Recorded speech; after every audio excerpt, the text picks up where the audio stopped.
వ్యాప్తంగా వాతావరణంలో సంచలన మార్పులైతే నమోదవుతున్నట్లుగా కూడా మనకి బ్రేకింగ్ న్యూస్ లో సమాచారం అందుతోంది. విశాఖపట్నం నగరాన్ని ఈదురుగాలులతో కూడిన భారీ వర్షం ముంచెత్తింది. ఉదయం నుంచి తీవ్రమైన ఎండ ఉక్కపోతతో అల్లాడిపోయిన నగరవాసులకు సాయంత్రానికి ఒక్కసారిగా ఉపశమనం లభించినట్లయింది.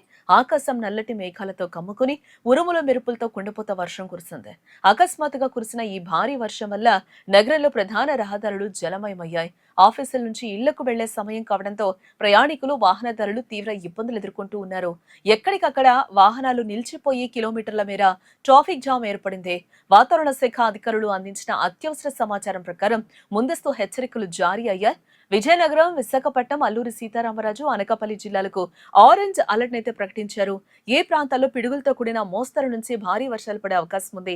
ఏజెన్సీ పరిసరాల్లో పరిస్థితి మరింత తీవ్రంగా మారింది. అరకు, చింతపల్లి, నర్సీపట్నం, యలమంచిలి, అనకాపల్లి, విశాఖపట్నం గ్రామీణ ప్రాంతాల్లో పిడుగులు పడే ప్రమాదం చాలా ఎక్కువగా కూడా కనిపిస్తోంది. ప్రజలు అత్యంత అప్రమత్తంగా ఉండాలని, వర్షం సమయాల్లో బయటకు రావద్దని విపత్తు నిర్వహణ శాఖ స్పష్టం చేస్తూ ఉంది.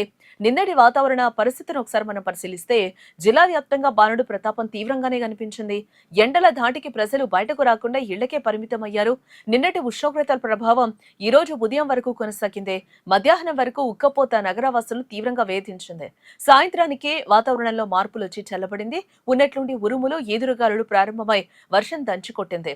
ఒక్క రోజులోనే వాతావరణం పూర్తిగా మారిపోవడంతో ప్రజలు ఆందోళన చెందుతూ ఉన్నారు. రాష్ట్రంలోని మరికొన్ని జిల్లాల్లో సైతం వర్ష సూచనలున్నట్లు అధికారులు తెలిపారు. శ్రీకాకుళం, పార్వతీపురం, మన్యం, కాకినాడ జిల్లాలో అక్కడక్కడ తేలికపాటి వర్షాలు కురిసే అవకాశం ఉంది.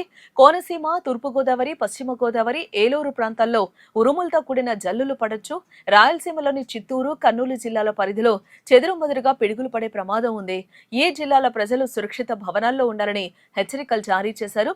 వర్ష తీవ్రత పెరిగే అవకాశం ఉన్నదన్న జిల్లా యంత్రాంగం ఆపరేషన్ ప్రారంభించింది. గ్రేటర్ విశాఖ మున్సిపల్ కార్పొరేషన్ సిబ్బంది రోడ్లపై నిలిచిన నీటిని తొలగించే పనులు కూడా వేగవంతం చేశారు. విద్యుత్ శాఖ అధికారులు లైన్లను నిరంతరం పర్యవేక్షిస్తూ ఉన్నారు. పిడుగులు పడే సమయాల్లో చెట్ల కింద నిలబడటం, విద్యుత్ స్తంభాలను తాకడం ప్రమాదకరమని హెచ్చరిస్తూ ఉన్నారు. పొలాల్లో పనిచేసే రైతులు, పశువుల కాపరులు తక్షణమే సురక్షిత ప్రాంతాలకు వెళ్లాలి. ప్రయాణికులు, వాహనదారులు వేగం తగ్గించి జాగ్రత్తగా ప్రయాణించాలని పోలీసులు కోరుతున్నారు.